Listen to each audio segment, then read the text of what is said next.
Hello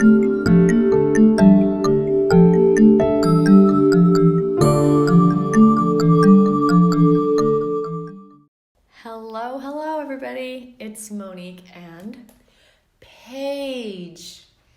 Welcome to another edition of Sacred Potential. Thank you for being here. Thank you for being our friends and supporters, and we're really appreciative of your presence in our lives.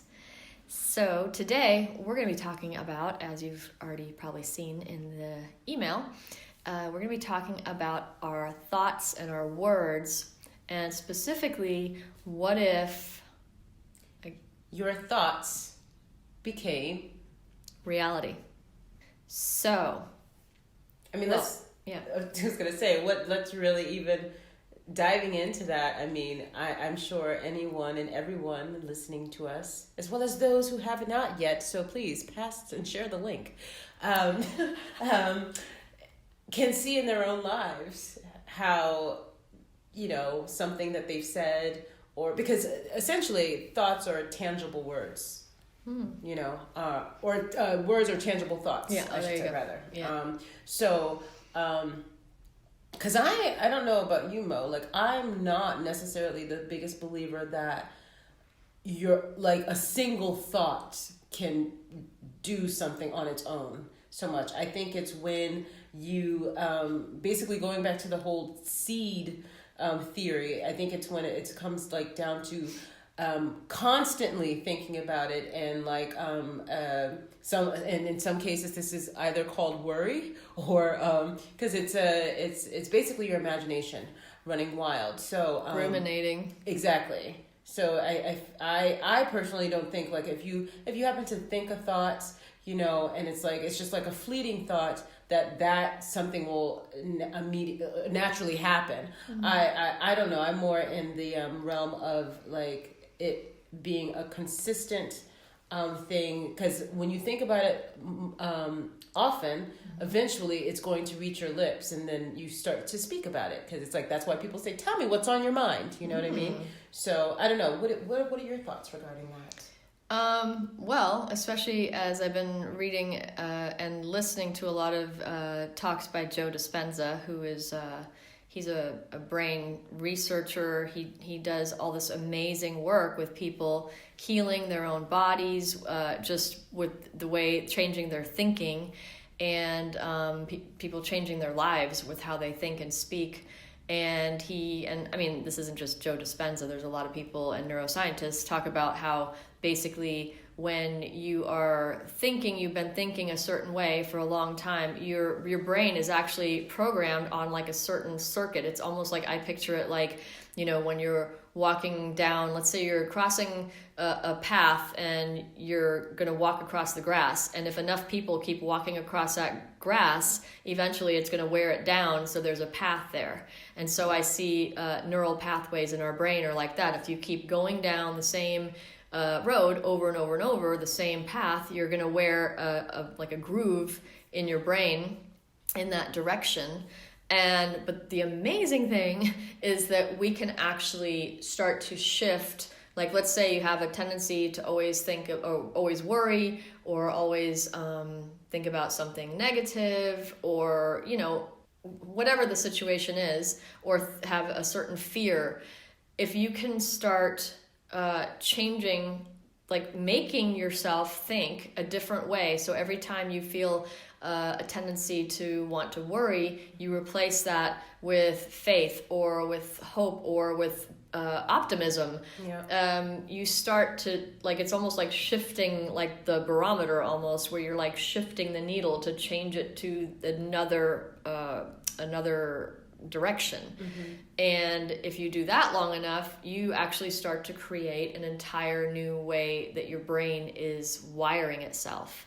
And anyway, if you want to learn more about this, Joe Dispenza has lots of videos talking about our thinking, but we're just going to be talking about how we've been learning about it and applying it in our lives. And that's the operative word, applying it. Application is pretty much key to everything in this particular area, especially because, I grew up in Christianity, like, and going to church and everything, and you learn a lot. I mean, you read scripture, you learn the Bible and everything, and it is really uplifting and very edifying, and very real for me. However, some of the stuff that you learn and you read about, the thing that's really interesting about like Jesus. Hey, shout out to Jesus. The thing that's really interesting about him is Jesus is a verb.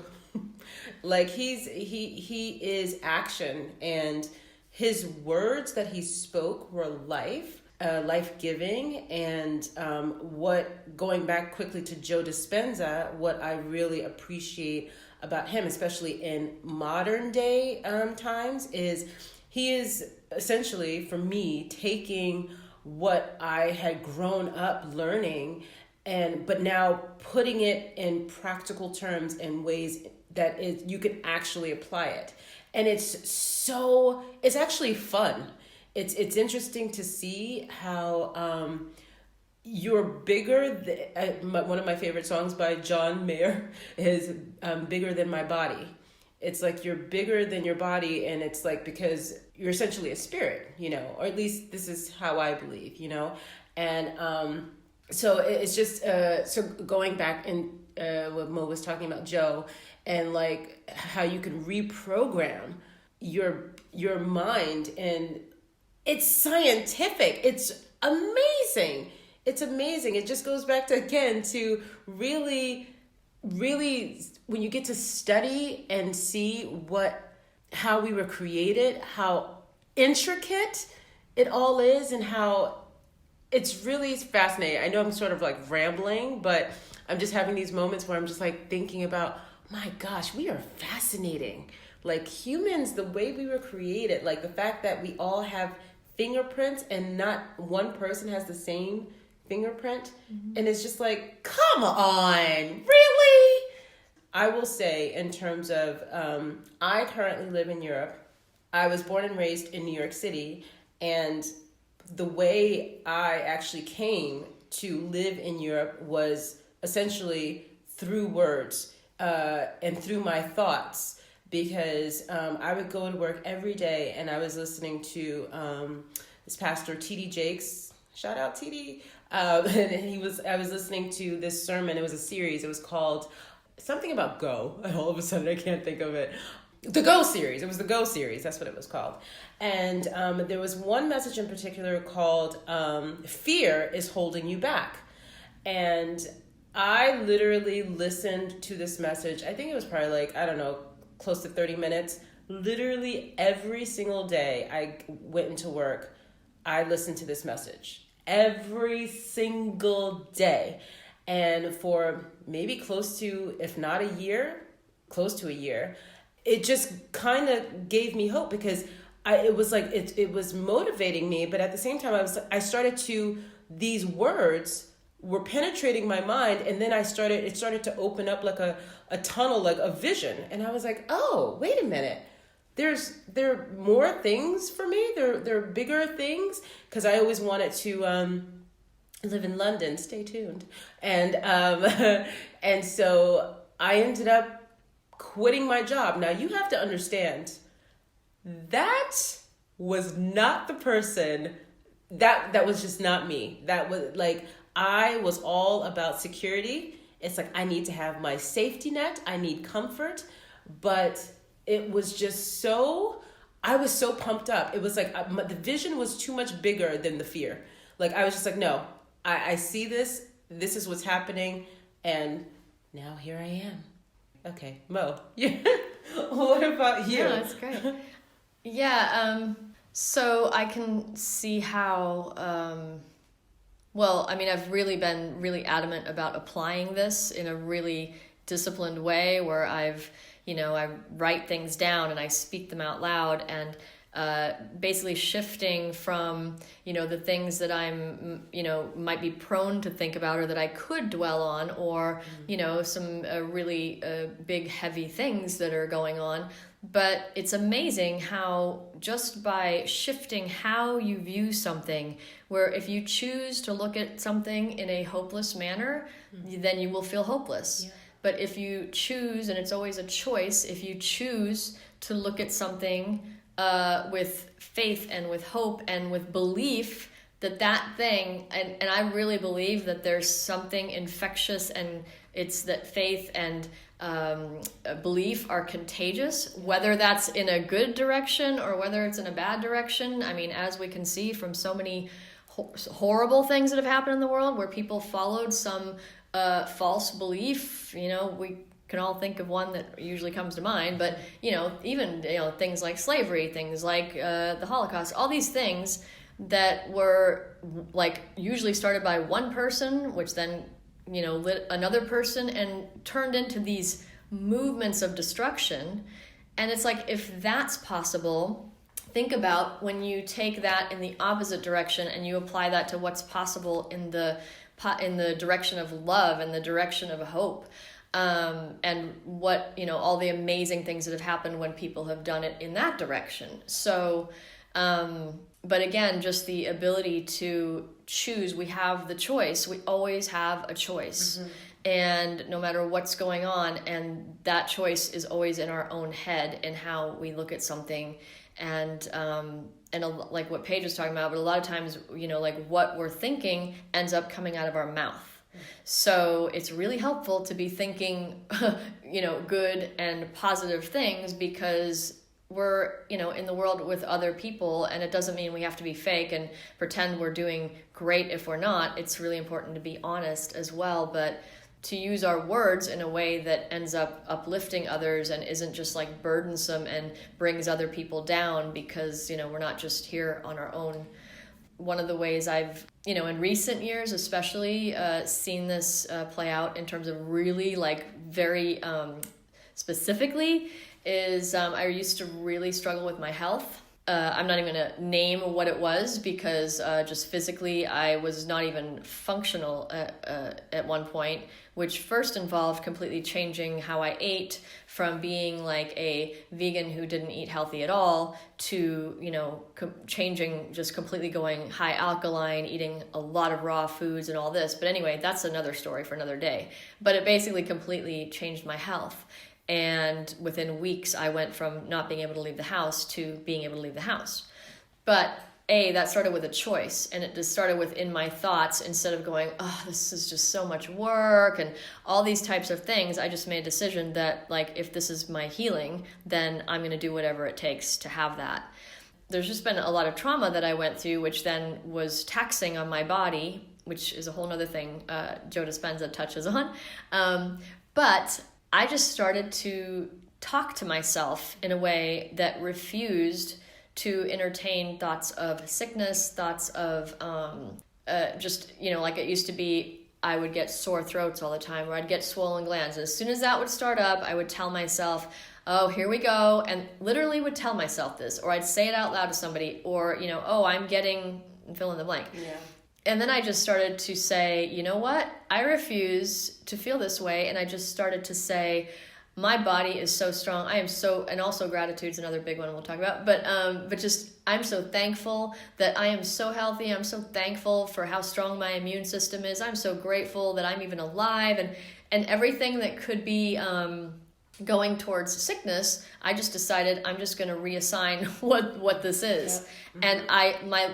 And my body stopped getting sick. Yeah. I don't remember the last time I was like really sick, where I used to just like, it was like every month practically, something, I was like home and I couldn't go and I had a flu or something. And it's just like, I've just informed, my brain has informed my body that I'm healthy. Yeah. And it's just so incredible to me. And it's so what we talk about all the time when we get together is we're so excited, because like we're just like seeing all the things that when we really apply this, like what, we read in the scriptures that we read, like but this is like, wow, we're really to see it applied and to live that out and see it happening in one area, and we go, wow, if it works in this, imagine what'll happen when we do it in this. Because essentially what it is that we're doing is what I mentioned in the previous episode, where it's like talking about self-fulfilling prophecy. Generally, that expression tends to go towards the negative end of things, but just you using that example in terms of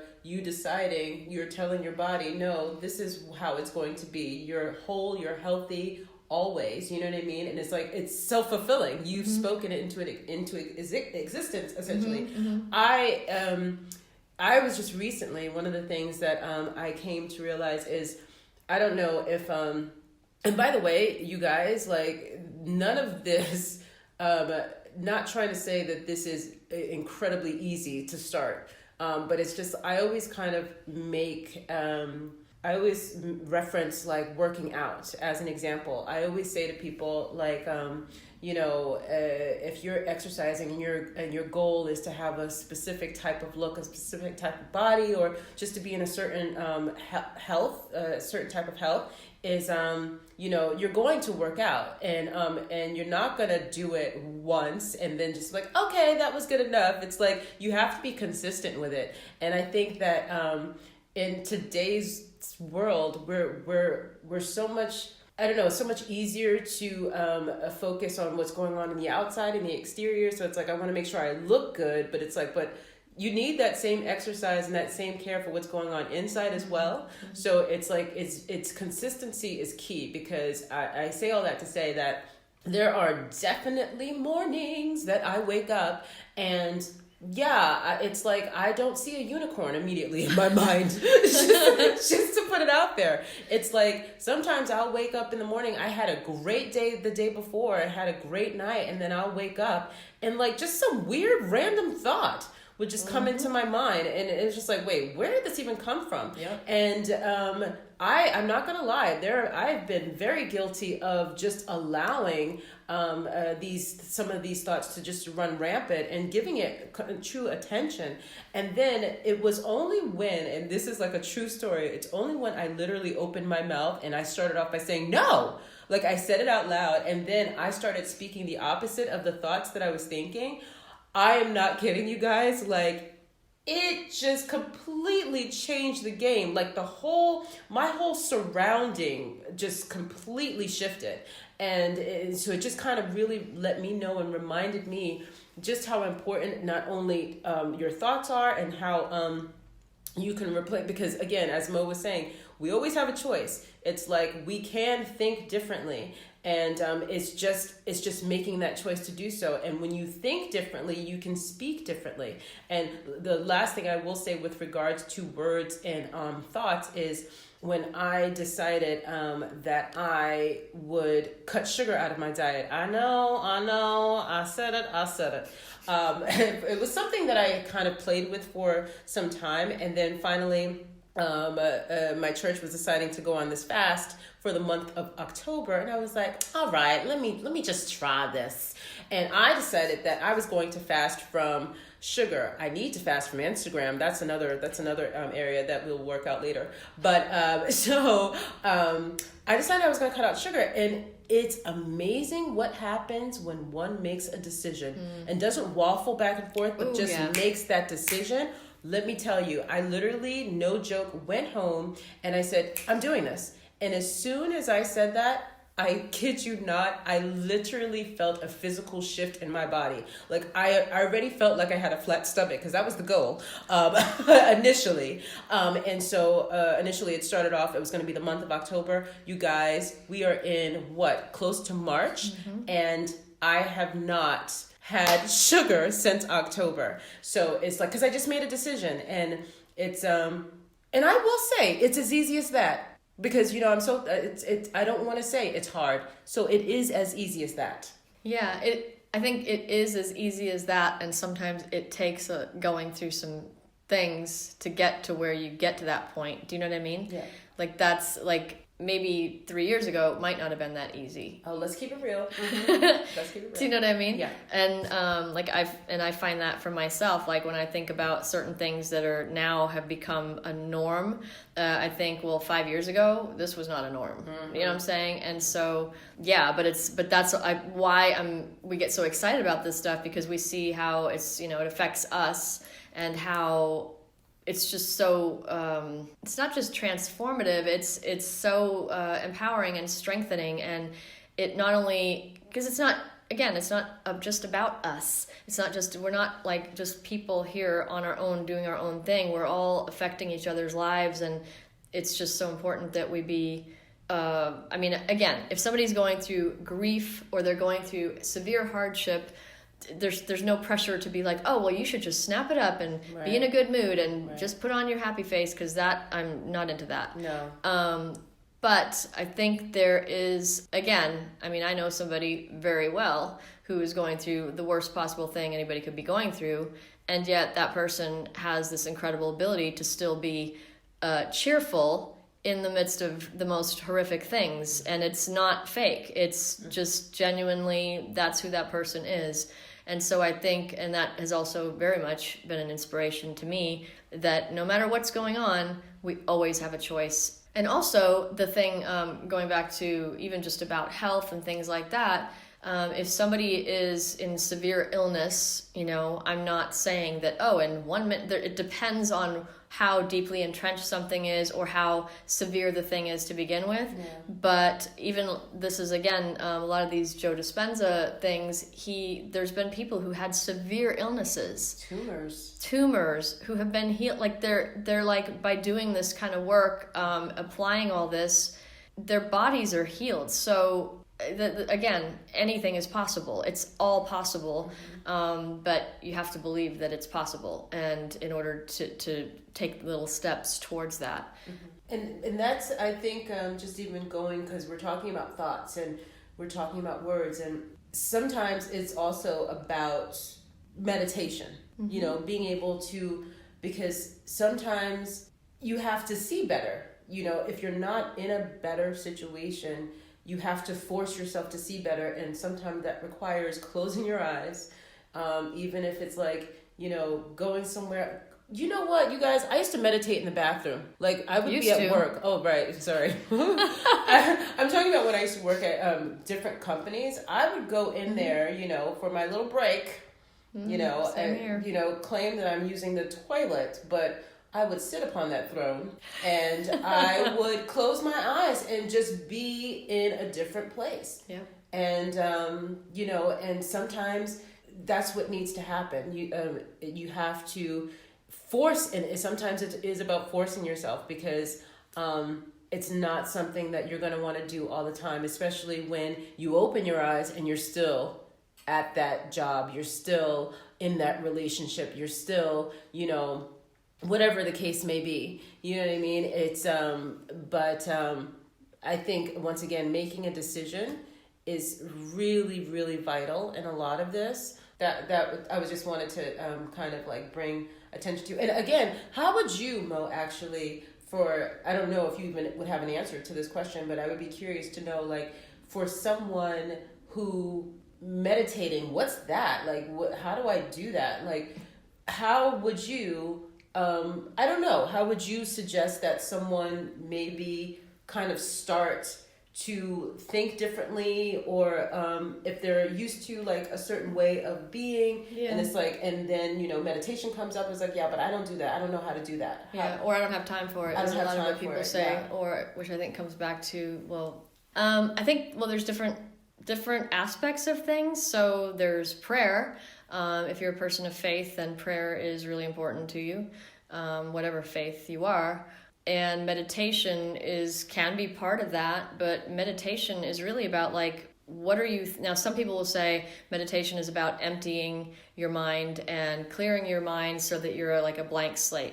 If that works for you, okay. I'm personally more interested in being very mindful of what I'm meditating on.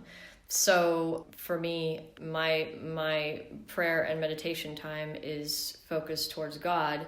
And but also in addition to, or because of that, focused on what is like making my life more fruitful, what is making my life more beautiful, more of the life that I envision and the vision that I have for my life is what I'm thinking about and dwelling on and saying, matching what I envision for my life and what I want for my life. Because if it's not, then I need to stop talking about it. Because I think that a lot of times, this is again the power of words. I know people who have been going through, it seems literally like the same situation for like a decade or more. That it's a thing of getting stuck in a story that we're telling ourselves. He talks about the stories that we're telling ourselves. What is the story you're telling yourself? Is the story you're telling yourself the same story you were telling yourself 10 years ago? And if it is, maybe instead of don't now beat yourself up and go, oh yeah, I'm such a loser, I keep telling myself that story, but instead think, what is the story? What story do you want to be living? Do you what is it? What is it you want to be doing with your life? This was what our little trailer was about. When you think about your life, when you think about your future, when you think about the best possible outcome you could have, it just does something in your whole body. If you just imagine, you're sitting in there and you're dwelling on all the amazing possibilities of your life. I'm sitting up just talking about just saying this. It just makes me sit up. Yeah. And then think about what it's like when you're thinking depressing thoughts and you're your body literally starts to kind of hunch over and go into this fold over. And because it's heavy, it's almost like somebody's laying heavy things on your back, but it's sometimes we're laying it on our own backs. Yeah. And but just again, shifting to what do you envision? What do you want for your life? And speaking it, writing it down, but having images around you, having things written down, what are you meditating on? Maybe if meditation is a word that you're not really into, or prayer, then maybe what are you thinking on? What are you dwelling on? What are you thinking about over and over? And whatever that is what is going to either strengthen you or weaken you. It's going to make you feel uplifted, or it's going to make you feel depressed. And believe me, I can tell you stories from my past that would make you wonder who that person was compared to now. And it's actually really funny, the fact that I even asked you that question, but you even responding in this way just made me realize, but wait, a person who says, well, I don't know how to meditate, but you are meditating if you're thinking of something over and over, especially if it's a negative thing, whatever, whether it be positive or negative, that is a form of meditation, dwelling on something, but another route in which I believe that we can even meditate is through writing. For those, I know she's a writer. This is one of her many gifts. So I know that she does a lot of journaling, and that's her way of working out a lot of stuff that's going on inside of her. I am, I'm becoming a little bit more acquainted with the whole writing process. I used to write a lot back in the day. Now I write occasionally. I always write from the future. So I always, my writing for me it's just, I write down what I see, not what I see at the moment. If it's not where I want to be at the moment, I don't write that down, because that's already clear. So I'm writing down what I want to see. Oh, and by the way, this is actually an interesting little story where I was working at a job. I have a lot of these. I was working at a job that I didn't like, stories, huh? But I was working at this company, and I got to a point where I was literally going home daily looking at YouTube videos of how to quit your job, which is really weird considering I quit my job in New York. But and suddenly it's now I'm trying to figure out how to do it again. But I was essentially using this process as a form of motivating myself, of inspiring myself to do it. So one of the other things that I did in order to help me along that path was I decided to write a letter of resignation. The funny thing about the story is I had no plans, actual plans or immediate plans of actually handing this letter in. I just wanted to feel the feeling of what it would feel like to like write this letter and to imagine handing it in. And I dated the letter like May 20th, May 21st or something like that. And I would say about a month, if not a little less than a month later, my company decided that they were going to move, and essentially they were, I guess in so many words, letting people go. And I was doing everything in my power to keep from laughing. Like, I was like, this is a joke, right? I think the most fascinating thing about this story is not only did I get out of the situation without having to quit, so I had a little package. Yes, I did. But in addition to that, the good news from this story is, or the funny, interesting news about this story was, I decided that, because I completely all of a sudden remembered, oh, that resignation letter that I wrote, I decided to look at it.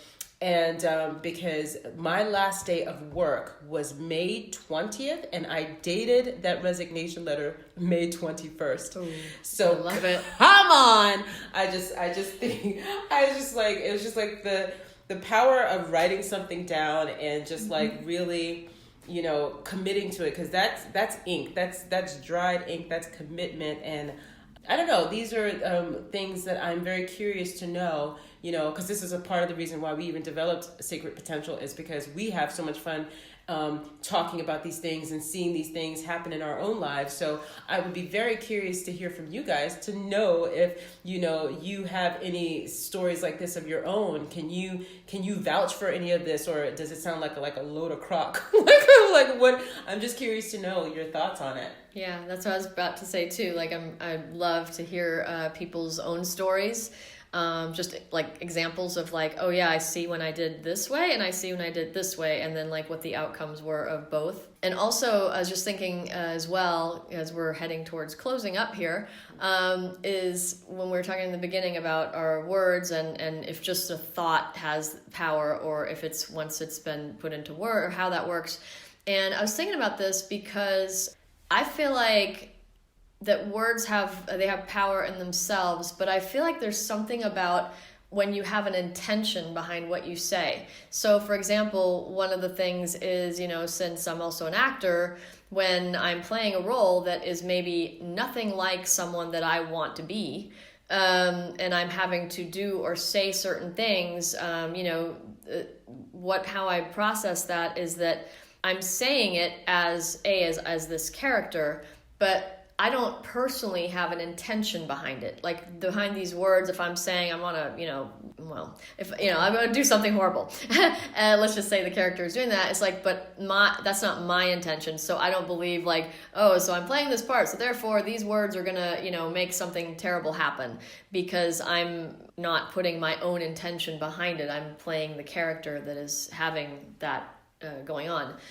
But I feel like, especially then though, if we are putting an intention behind something, like let's say your intention is to encourage somebody, like that's your intention, then that is what you're going to do, or let's say your intention is 5 years from now, I am, living in my dream home in London.